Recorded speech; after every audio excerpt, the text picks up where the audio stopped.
रुक जा ओ जाने वाली रुक जा,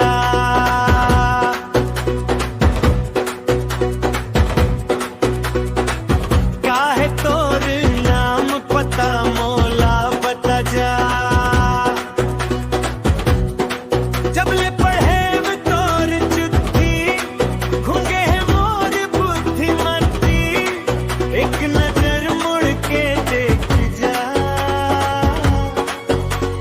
रुक जा ओ जाने वाली रुक जा,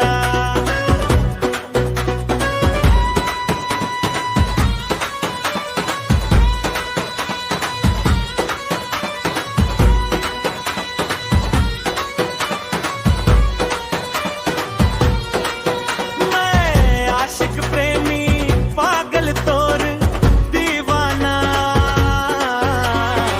बंधे मैं आके तार लझन ते गड़बड़ाना।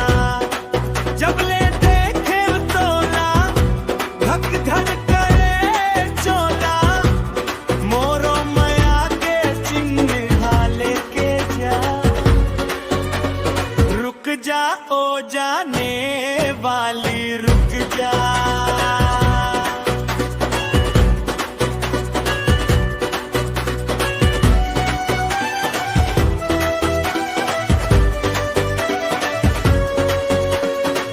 चंदा जैसे चमके चेहरा दिखे बड़ सुहानी, पाके मोहा कस पानी बाढ़े तोर जवानी।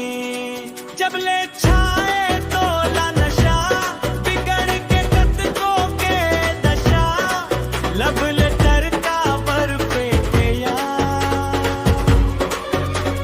रुक जा ओ जाने